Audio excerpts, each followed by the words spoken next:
The heavy silence at the start of the flight lingered, only broken when a plate landed quietly in front of Daniel.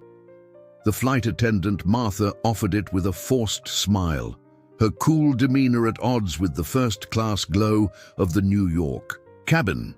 Daniel, who had learned over the years to keep calm in tense places, masked any hurt feelings behind a steady expression. With a practiced move, he reached for his phone, subtly activating the monitoring app he had personally helped set. Up at Liberty Air, he wasn't surprised to find himself reaching for it. These were the modern tools for old disappointments. Around him, other passengers received warm greetings, laughs, and light conversation from the crew. People were offered extra coffee, newspapers, and casual smiles. But when it came to Daniel, service felt clipped, each interaction oddly formal and a little cold. He caught snippets of quiet talk behind the curtain, saw a couple of glances that darted away quickly whenever he looked up. None of this was new for him, but today, something felt different. He felt a strong urge not to brush aside these small slights. Sitting straighter, Daniel knew he was not just on another work trip. This was turning into a challenge of his values and patience. The difference in service wasn't subtle at all.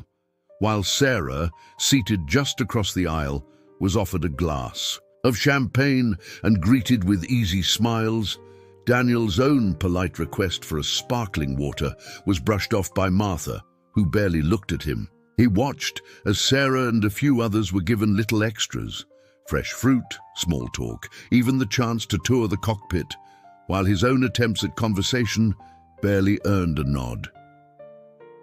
Daniel could feel the curious gaze of other travelers settling on him. Some seemed puzzled, others a little embarrassed as they realized the gap in treatment. The discomfort in the cabin grew more obvious with every round of drink service or cheerful greeting that passed him by. He wondered how many others had noticed, and more importantly, how many times this kind of thing happened unnoticed. Every clipped answer and overlooked request stuck in Daniel's mind. He mentally documented each moment, already planning his account of what happened. Unlike the past, when he'd simply accepted the frustration and left it at that, Daniel now had a different edge. With years of experience, the company's new vigilance systems, and a position of influence at Liberty Air, he was finally in a place to do something more than just quietly endure. The dinner service continued, and Martha's attitude only grew sharper as the minutes passed. When it was finally Daniel's turn to be served, he looked down at the tray and saw not one of the beautiful plated meals that filled the cabin with comforting aroma, but a plain, dry sandwich on a stale bun. The difference wasn't just small. It was clear as day. Around him, others had perfectly prepared salmon with roasted potatoes or tender chicken in cream sauce. Daniel's meal looked thrown together at the last minute.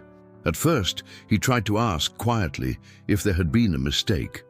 Martha didn't meet his eyes, just brushed off the question and muttered, "That's what we have for you today." She moved on without another word, her coldness almost tangible. Any attempts at follow-up were met with curt replies or ignored altogether. Other passengers started to notice. While some avoided his glance, embarrassed by what they witnessed, a few exchanged uncertain looks, whispering quietly about what was going on. Daniel felt a deep sense of isolation, but mixed with it was a growing certainty that this was not something he could let slide. Watching people around him squirm and tense up, he knew the injustice needed to be brought to light. As Daniel looked more closely at the sandwich in front of him, he noticed something that made his stomach drop: faint spots of mold on the bread. For a split second, disbelief washed over him, but then a determined calm settled in. This was no accident or simple oversight. It felt purposeful, meant to quietly shame him in front of everyone on the flight. Daniel took a deep breath and pressed the call button for the crew, choosing his words carefully as he pointed out the mold and asked for an explanation. Martha arrived briskly, her face set in a tight line. Instead of concern or even an apology, she brushed off his complaint, her voice full of sarcasm. "Most people would be grateful for what they get," she said, loud enough that several people nearby heard. She crossed her arms and waited, daring him to challenge her further. By now, the atmosphere in the cabin had changed. Passengers who had pretended not to see before were watching more openly, some shaking their heads in disbelief. A young man. A few rows back lifted his phone and started recording. Daniel could sense a shift, not just his indignation, but a broader outrage building as others realized just how serious the situation had become. Daniel knew that if he let anger take over, he would only play into old stereotypes he had worked years to break. Instead, he kept an even tone, his voice steady but unmistakably strong as he spoke up. "I'm simply asking for the same respect and quality that everyone else is given," he said, setting the sandwich aside for all to see. Silence spread across the rows, everyone waiting to see what would happen next. Behind the Navy curtain, at the front of first class, the flight attendants gathered, voices urgent but hushed, tossing out justifications and even some accusations. Daniel caught the occasional glance in his direction, sharp and defensive, but he didn't waver. People in nearby seats were whispering now, some clearly supportive, others just uncomfortable with the drama unfolding so close. Taking a calming breath, Daniel unlocked his phone and quietly accessed Liberty Air's internal network. Thanks to his senior position, he had a handful of special resources at his fingertips, tools not everyone on board even knew existed. He started assembling a report, documenting what had happened with photos and details recorded in real time. The sense of an unavoidable conflict hung in the air, but Daniel remained clear-headed. He reminded himself this was not just about his own treatment, but about the need for fair change that would affect many others. Things took a sharper turn when Captain Johnson, the pilot, stepped out of the cockpit and made his way up the aisle. His uniform was crisp, and his face had the kind of seriousness that said he wanted this all settled quickly. He stood tall, looking down the row at Daniel, and made it clear right away that his main concern was keeping order on his plane, not necessarily listening to complaints. In a deep, clipped tone, he warned that he had the authority to divert the flight if Daniel refused to cooperate. Most people might have felt intimidated, but Daniel stayed steady. He met Captain Johnson's stare and answered firmly, laying out the facts of what had happened and asking which rules exactly he was supposed to have broken. Daniel didn't raise his voice. He just laid out the details and pulled up photos and records on his phone for support. The captain hesitated, his eyes darting briefly to the phones now openly recording from passengers in nearby seats. It was clear that the story being spun by the crew didn't match what was unfolding in plain view of over a dozen people, and certainly not with everything Daniel had documented on his device. The cabin filled with a thick silence as everyone waited to see how the standoff would end. The standoff did not cool down quickly. Captain Johnson tried to reassert himself, insisting that his word was final on board and that Daniel's non-compliance was disrupting the flight. But where before he might have had the last say, now other voices joined in.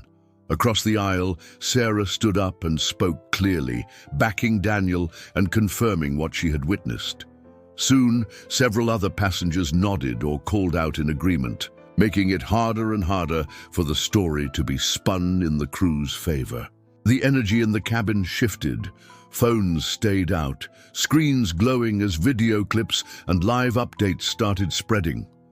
Within minutes, it was clear that nearly everyone on board, at least in the front half of the plane, understood what was actually going on. Social media posts and short recordings began to circulate, carrying the truth outside the aircraft and poking holes in the crew's version. There was no hiding behind silence or brushing aside complaints now.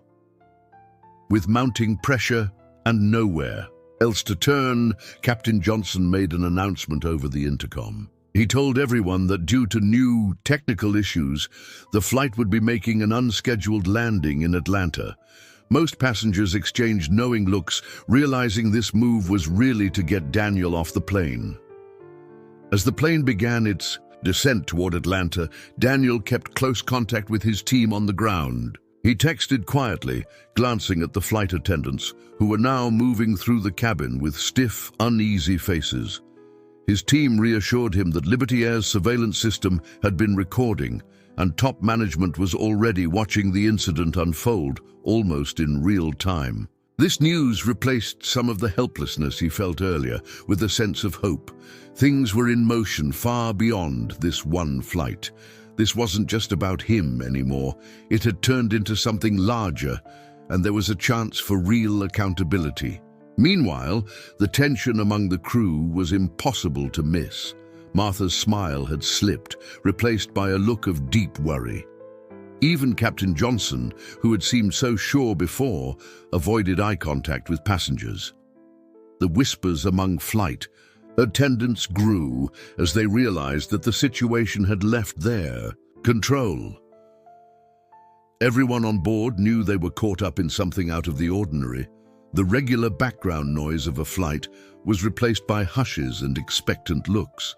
Some passengers were glued to their screens, updating friends or relatives. Others quietly offered Daniel nods or words of support. There was no mistaking it. This flight was now a part of something bigger than any of them had planned for. When the jet finally touched down in Atlanta, you could almost feel the weight of the whole situation pressing into the quiet. No one spoke. Daniel sat still, shoulders squared, watching as Captain Johnson prepared to usher him off the plane under the guise of a security measure. It was obvious what this was really about, and every passenger could sense it too. Just as the captain gestured for Daniel to stand, everyone was taken off guard by the sudden appearance of Lisa Thompson, a high-ranking executive from Liberty Air. No one had expected someone from corporate to arrive so quickly, but she strode up the jet bridge with authority, her ID badge catching the light. Lisa stepped onto the plane, her presence changing the mood instantly. She swiftly called a halt to the captain's actions and addressed the cabin, making it clear that, effective immediately, all crew members involved in the incident were being suspended pending a thorough investigation. Daniel would not be removed from the flight. The look of disbelief on Captain Johnson's and Martha's faces said it all. Control had shifted right there in front of everyone. Passengers exhaled as if they had all been holding their breath at once. For the first time since the ordeal began, justice seemed possible, and truth was finally making its way into the open. With Captain Johnson, Martha, and the rest of the original crew now escorted off the plane, a fresh set of flight attendants took over. They moved through the cabin with steady, friendly attitudes, and you could tell everyone aboard was just a little more relaxed than before. The pressure that had built up since the incident started to fade. Even people who had kept out of it were now sitting up straighter and glancing at Daniel, as if looking for some sign of what might happen next. Lisa Thompson, still standing near the front, took a deep breath before she turned to face the passengers. She apologized on behalf of Liberty Air, her voice steady over the intercom. She admitted they had failed Daniel and thanked those who spoke up. She also assured everyone that the airline's leaders were already reviewing what had happened and would act fast. The words were sincere, but Daniel felt that simply punishing a few people would not fix the bigger issues at play. Instead of sitting back down, Daniel quietly asked if he could address the cabin. With Lisa's nod, he stood up and walked to where everyone could see him. He felt this was his chance to do something more, not just for himself, but to use this moment to push for real, lasting change throughout the airline. Everyone on board settled into their seats as Daniel stepped forward, taking a moment to collect his thoughts. He spoke in a clear, steady voice, introducing himself not just as a passenger, but as an investor and board member at Liberty Air. He shared why the surveillance system had been put in place, to help stop discrimination and make sure everyone could feel safe, no matter who they were or which part of the country they came from. You could feel the atmosphere shift as people realized that this was bigger than one bad experience. Daniel explained that what happened today showed why these systems and honest conversations were necessary for real progress. He paused and looked around the cabin before sharing something no one expected. Daniel announced that Liberty Air would provide a new compensation package for every passenger on board. He made it clear that this was not a publicity move or a quick fix. It was a way to own up to the harm that comes when a whole group is affected by the poor decisions of a few. The news rippled through the cabin, first in shocked silence and then in whispers and even a few tears. Instead of anger, hope began to fill the space as people saw that change could come from even the toughest moments. After Daniel finished speaking, the plane remained strangely quiet for a moment, everyone processing what had just happened. Then one by one, passengers from every part of the cabin began to come forward. Some introduced themselves and others just reached out for a handshake or a quick word. A young woman in a hoodie explained how she had faced similar treatment at her job, while an older man said this was the first time he had ever felt truly seen and heard while traveling. There were smiles, some watery eyes, and quiet thanks passed from seat to seat. All kinds of people, students, grandparents, business travelers, were now united by this experience and a newfound sense of support. What moved Daniel even more was how people shared their own stories about discrimination. It made the purpose of the surveillance and the policy work hit home in a way it never had before. The feeling in the cabin shifted from frustration and anger to something more hopeful, like maybe their voices could spark actual change. As Daniel listened, he realized the responsibility he carried was even bigger than he'd thought. He knew his role at Liberty Air gave him power that many others did not have, and in that moment, he decided to use it fully for those who needed it most. This was not the end of a hard day, but the start of a real effort to make things better for everyone. As the plane continued its journey toward Dallas, word of what had occurred on board began to spread far beyond seatbacks and tray tables. People snapped photos and posted updates across social media, and by the time the city skyline appeared in the distance, news outlets were already asking questions. Daniel's phone buzzed almost non-stop. Senior leaders at Liberty Air messaged him, acknowledging openly that the world was now watching and that they needed to address these concerns quickly and honestly. For the first time, it did not feel like the usual company line. There was a real sense of urgency in their replies. Passengers around Daniel talked quietly about what they had witnessed. Some checked their own posts to see how many people had shared them, while others called family members to describe what it was like to be part of something so public. Meanwhile, the fresh crew kept everyone calm, serving drinks with a steady hand and reassuring anyone who still felt rattled by the earlier chaos. When the doors finally opened at Dallas-Fort Worth International, Daniel saw a group waiting just beyond security, Liberty Air's newly assembled crisis team. They greeted him and the other passengers, prepared to launch an internal investigation right away. Everyone could see that the spotlight was fixed on the company, and whatever was decided next would shape not just Daniel's journey, but the careers and reputations of countless others moving forward. Back at the Liberty Air headquarters in Dallas, the mood was tense. Daniel, now working side by side with the crisis team, reviewed fresh reports arriving every hour. The company's analytics department had pulled together pages of data from routes all over the country, and the results were troubling. The numbers showed that passengers from certain backgrounds consistently rated their experiences lower than others, especially on some well-traveled flight paths and specific crew rosters. The patterns were too clear to ignore, and it became Impossible to dismiss the idea that there were deeper problems than a single bad flight. The investigation also dug into the airline's complaint system. It quickly became obvious that the process was broken.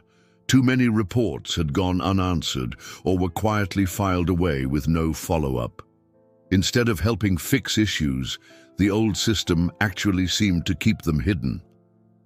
When Daniel reviewed these findings, he did not let anyone dodge the hard truths. He insisted on a complete independent audit of every department connected to customer care, refusing to settle for vague promises or generic explanations. Inside the boardroom, frustration and worry hung in the air. The executives could sense that this was not just about one headline-making event. It was about fixing a system that had let problems slide for years. Everyone knew they had reached a turning point and that genuine change could not be put off any longer. The boardroom at Liberty Air was crowded, with tension filling every corner as the meeting unfolded. Some members quickly tried to brush aside worries about the cost of compensation, saying it would barely put a dent in the company's bottom line. Others, however, looked genuinely anxious, whispering about news stories and what long-term damage this might do to the Liberty Air name. Daniel sat at the end of the table, listening carefully before jumping in. When it was his turn to speak, he rolled out a stack of reports, charts, and statements from passengers and crew. There was no escaping the truth in front of them. Real stories about unfair treatment, families afraid to fly again, and crew members who felt powerless to speak up. Daniel reminded everyone that these incidents, if left unchecked, would ripple out into the communities across America. He made it clear that the real risk came from looking away, not from the bills Liberty Air would pay. The debate dragged on for hours, with voices raised and pens tapping impatiently on legal pads.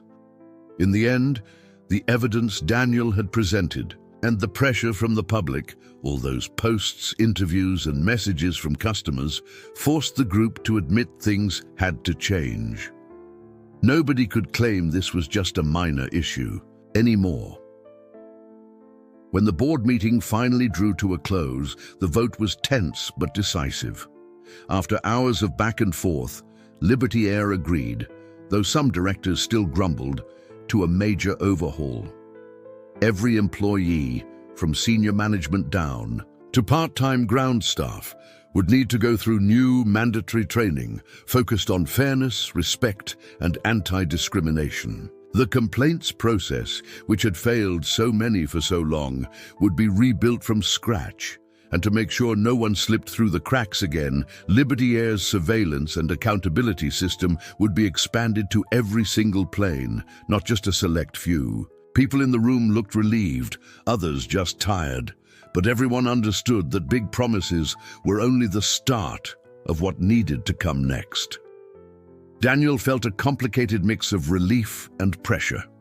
He knew this was a step in the right direction, but also realized that writing new policies was never enough unless the follow-through was real. Just as the meeting ended, Linda, one of the most trusted executives, stepped up to take charge of making all these reforms happen. She addressed the board and made a public promise to be fully open about every step, with updates people outside the company could check for themselves. The news went out right away, and word spread fast. Liberty Air was entering a new chapter, one that could easily become the benchmark for airlines everywhere if they stuck to their word. Several months passed, and Daniel found himself back at Dallas-Fort Worth International, waiting to board another Liberty Air flight. As he walked through the terminal, he felt a shift in the air. Something that had once been stressful now felt more welcoming. From the moment he checked in, the staff greeted him with a real sense of warmth, not just the routine politeness you often get at airports. He noticed that the flight crew came from a wider mix of backgrounds, and it was easy to see Liberty Air had made good on its promise to diversify teams and create an environment where everyone felt like they belonged. During boarding, simple things stood out for Daniel. Where once a small miscommunication might have sparked friction or looks of discomfort, now the crew handled everything with care and respect. When an elderly passenger needed extra help, two staff members worked together without hesitation. A family speaking Spanish received friendly assistance, painlessly switching between English and Spanish when needed. These gestures, while small, added up and made the whole cabin feel inviting. After settling into his seat, Daniel found a handwritten note tucked under his armrest. It was signed by the crew, thanking him for his courage and for helping spark change. Reading those words, Daniel realized that, even with plenty of work left, things were moving in the right direction. The painful memories from the past were slowly making space for optimism about what lay ahead. Once the internal investigations at Liberty Air wrapped up, the consequences for those involved in the original incident became clear to everyone. Naomi, George, and several others who had played a direct role were let go from the company. Even though some of them tried to appeal their dismissals, hoping that explanations or old connections might get them another chance, the recordings and written reports showed too much to deny. Their attempts just hit a wall. The truth was right there, and nobody could look away anymore. What happened to these individuals quickly became a major talking point far beyond just Liberty Air. Their story started appearing in training sessions for other airlines all across the United States. New hires watched the edited footage and read through parts of the investigation, learning firsthand what went wrong and how it could have been prevented if the right systems had been in place. The bigger impact, though, turned out to be what Liberty Air built after the crisis. The reforms did not stop at firings. The company put new measures in place to make sure that real reporting, quick follow-up, and fair handling were now standard. Gradually, these practices spread across the airline industry, with other companies openly adopting them. It became clear that passenger trust was something you had to earn with real results, not just words. In the months that followed the sweeping reforms at Liberty Air, something surprising started to happen. The airline's image began to shift, almost quietly at first. More passengers were choosing Liberty Air, not just for the comfort of the seats or their on-time record, but because people wanted to know they would be respected from check-in to landing. Premium bookings in particular saw a steady climb, with travelers saying in surveys and reviews that being treated with dignity mattered just as much as legroom or the meals served after takeoff. Every few weeks, Daniel would sit down in his office and go over the latest reports. It was easy to get caught up in the charts showing growth, higher ticket sales, better customer satisfaction, fewer complaints. But Daniel knew real change ran deeper than what could be printed on a graph. Talking to employees and reading comments from customers, he noticed that a different kind of pride was taking root. Staff treated passengers and each other with a level of kindness and fairness that felt genuine rather than forced. It seemed like respect had become a part of everyday life at the airline, not just a goal to chase. With every flight, Liberty Air proved that strong values could set a new standard in the industry. As the plane lifted off from Dallas-Fort Worth, heading towards San Francisco, Daniel let himself relax for the first time in what felt like ages. He gazed out the window, watching the city lights fade beneath a blanket of clouds, and realized just how much had changed. The anxiety and pressure he once felt over every decision had been replaced by a steady sense of pride. It was not only his own struggle that had paid off, but also the efforts of so many staff and passengers who had spoken up, taken risks, and trusted the process. Now, everyone flying with Liberty Air, no matter their background or story, had a better chance at being treated fairly. Sitting back in his seat, Daniel thought about what the past year had taught him. Creating a place where everyone feels accepted is hard work. It means not looking away from tough conversations or pretending problems do not exist. You have to be willing to step up, call out the issues, and keep checking that things do not slip back into old habits. This journey had proven that justice and respect are not things you accomplish once and then forget. They have to be protected with every choice, every day, for every single person on board.